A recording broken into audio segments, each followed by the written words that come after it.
Bungong jempa mega di Aceh. Bungong telebe indah lagoina. Bungong jempa mega di Aceh. Bungong telebe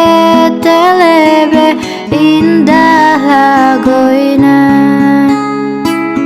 Putih kuning menjampu merah, kau mangsi ulah tidak terua. Putih kuning menjampu merah, kau mangsi ulah tidak terua. Lam sinar bulan, angin pe ayon. Ruro mesuson yang malam-malam. Lam sinar bulan, angin pe ayon. Ruro suson mesuson yang malam-malam. Mangata mebe menyota timcon lepada tarum si bungong jempa. Mangat mebe menyota timcon lepada tarum si bungong jempa.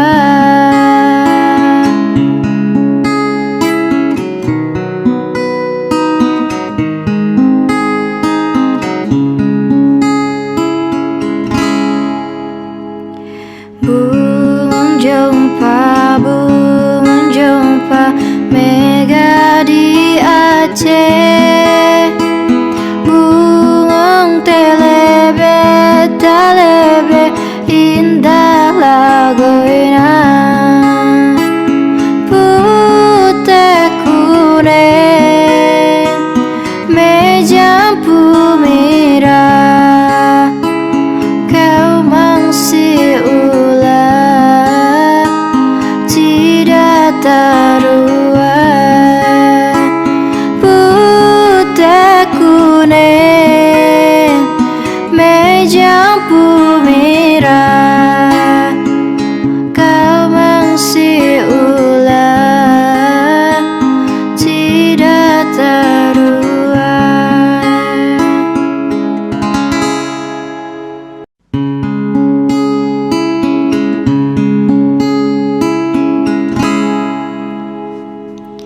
Bungong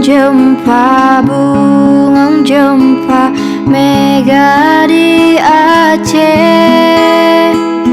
Bungong telebe indah lagoina. Bungong jempa mega di Aceh. Bungong telebe indah lagoina. Putih kuning menjampu merah, kau mangsi ulah tidak terua.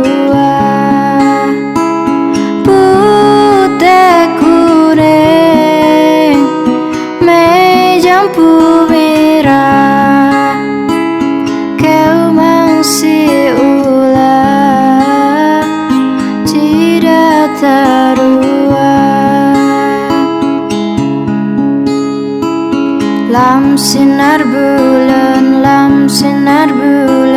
angin pe ayon, ruro mesuson yang malam-malam.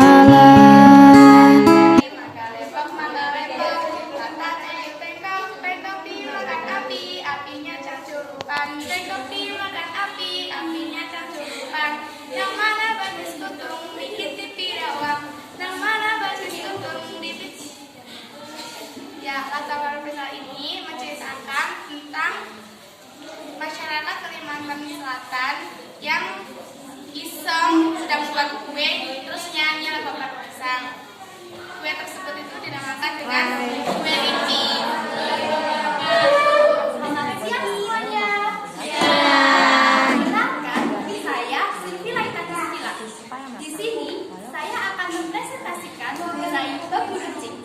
Apakah ada yang tahu bambu runcing itu apa? Yang berjejak. Bambu runcing adalah senjata yang digunakan penduduk Indonesia untuk melawan penjajah. Bambu runcing berasal dari daerah saya, yaitu dari Temanggung. Mana nih suaranya anak Temanggung? Saya akan menceritakan sejarah singkat mengenai bambu runcing. Pada zaman dahulu, di sebuah pesantren, santri-santri ingin ikut berjuang.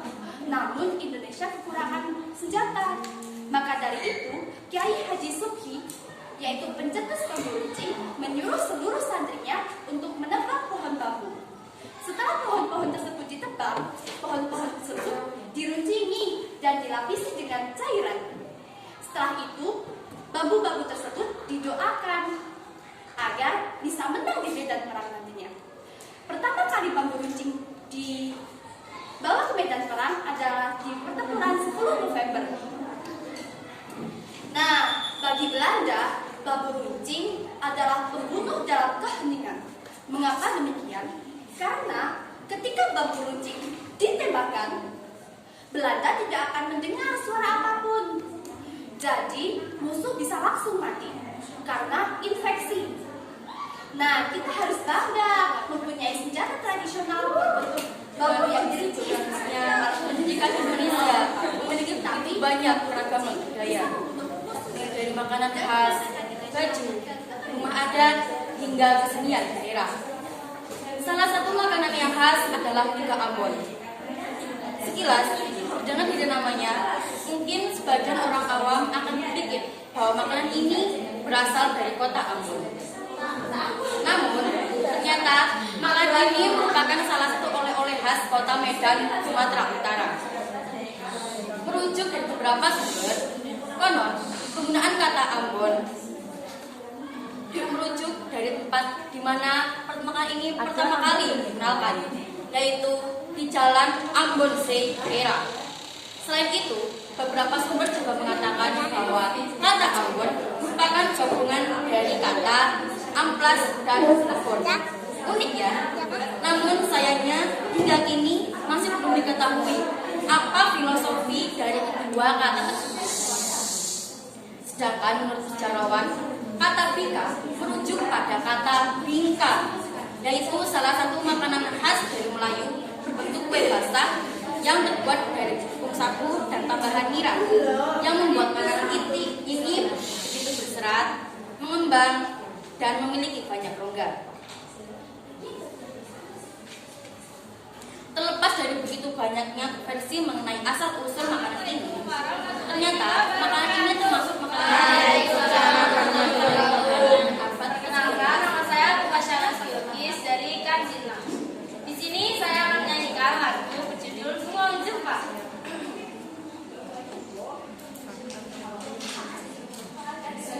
Wong Jempa bu, Wong Jempa menggadi Aceh. Wong telebeh indah lakoina.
Aceh memiliki berbagai macam kekayaan tradisional. Salah satunya adalah lagu daerah.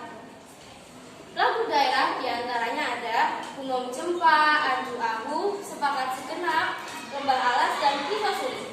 Bungong Jempa merupakan lagu yang berasal dari Nangro Aceh Darussalam. Lagu Bungong Jempa berarti bunga cempaka. Lagu ini bermula pada zaman Kerajaan Jempa yang merupakan kerajaan Islam di Nusantara pada abad ke-7 Masehi. Kerajaan yang didirikan oleh Salman Al-Farsi ini wilayahnya meliputi Biruan. Diciptakan oleh Abraham Abdu, lagu ini menceritakan tentang keindahan yang dimiliki oleh sebuah bunga berwarna putih bercampur semua. Sekian presentasi dari saya. Terima kasih. Wassalamualaikum.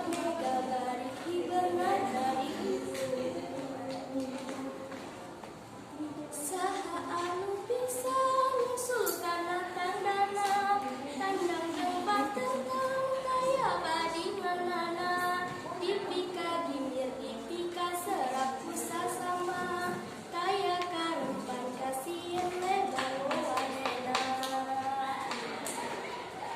baluk dadali baluk pangkadana perlombang sapi Indonesia Jaya baluk dadali bangka koncana kesenggah hiji rukun sakawina hidup sauyunan para pahiri-hiri silih pikannya ke Inggris Waalaikumsalam warahmatullahi wabarakatuh. Selamat siang semuanya. Perkenalkan, nama saya Ainudya Zainuddin. Saya Monika Husnul Mufidah. Kami berdua dari Kantin 6. Berdirinya kami di sini ingin memperkenalkan rumah adat Betawi, yaitu rumah kebaya.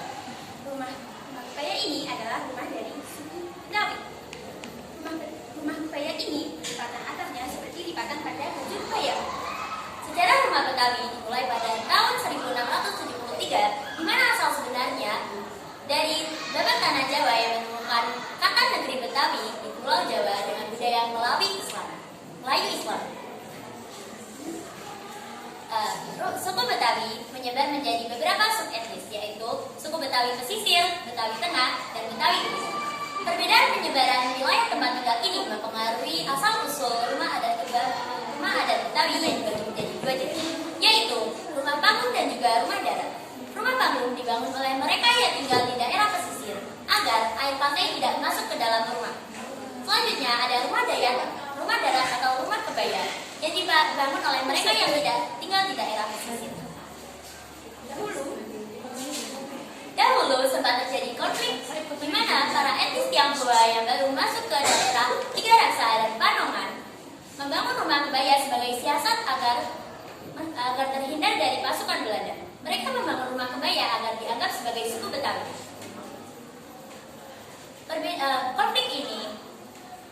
Konflik ini memunculkan perbedaan yang ada di tata ruangan dan ragam hias yang terdapat pada rumah kebaya, yang menjadi campuran antara etnis Tionghoa dan juga etnis Betawi.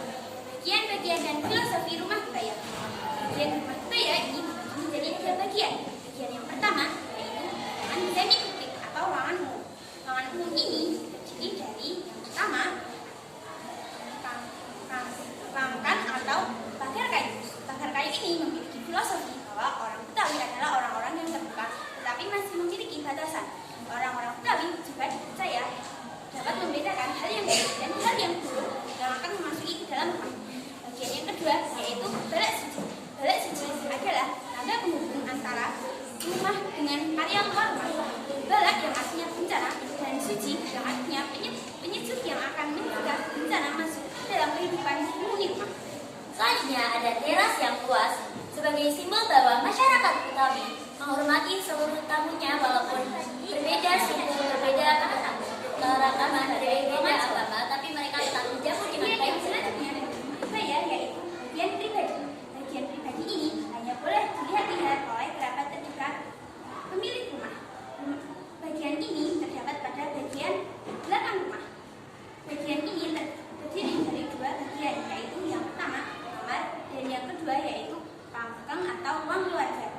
Bagian yang ketiga dari rumah kebaya yaitu ruang servis. Ruang servis ini hanya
Waalaikumsalam warahmatullahi Sekian dari wabarakatuh. kami. Nama saya Syaifanya Fatulya. Saya akan menyanyikan lagu Suara Jamu. Aku yang saya itu kok dihapus Suara Jamu, jamu ketela. Suara ketemu pisan gawe gelap. Lagu Suara Jamu ini berasal dari Jawa Tengah, khususnya daerah istimewa Yogyakarta. Lagu ini merupakan jenis lagu dolanan yang kerap dinyanyikan anak-anak pada pembelajaran bahasa Jawa. Pencipta lagu ini adalah R.C. Soebroto yang berasal dari Sentolo, Kulon Progo, Yogyakarta. Sebagai lagu populer, lagu ini juga pernah dinyanyikan oleh penyanyi Keroncong Waljina. Lagu ini memiliki cerita adanya dua orang yang lama tidak berjumpa, namun sekalinya berjumpa, salah satu membuat kecewa. Hal ini bermakna bahwa tidak semua hal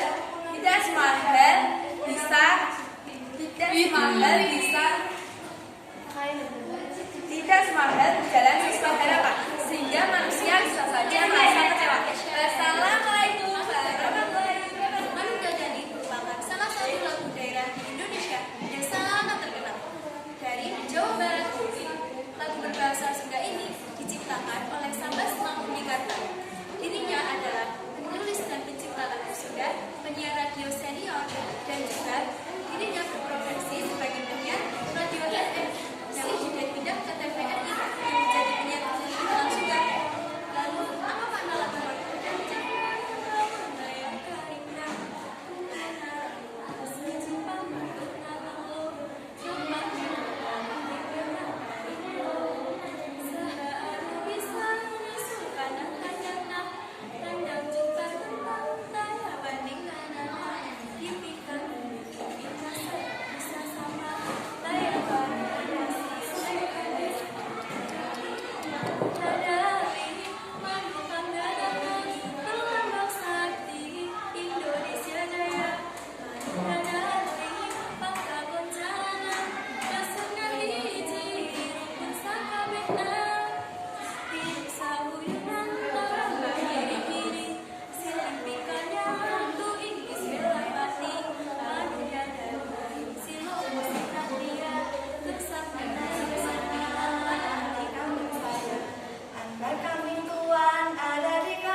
Waalaikumsalam warahmatullahi wabarakatuh. Perkenalkan, nama saya Nasya Auliana Nafisa dari Kalisina.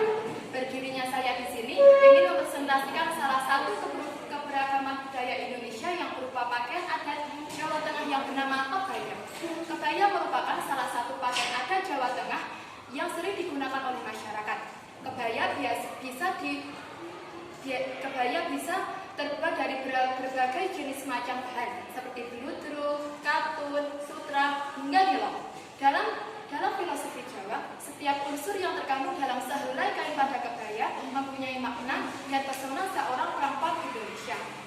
Modelnya yang sederhana dan dipadukan dengan bawahan jarit atau kain panjang juga melambangkan sifat dan tampilan perempuan Indonesia yang lemah gemulai.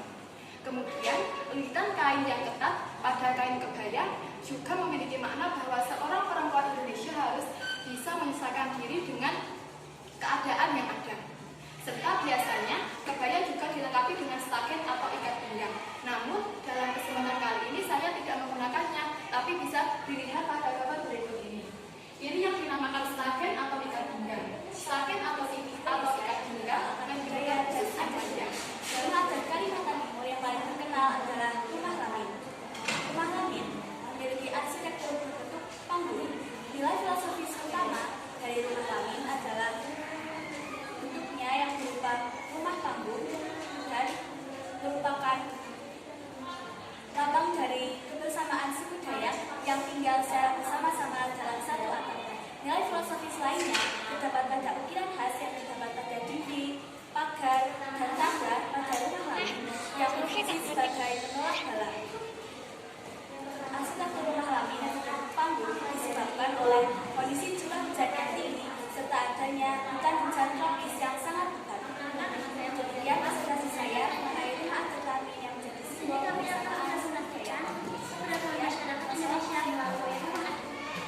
adat yang akan kami presentasikan adalah rumah adat.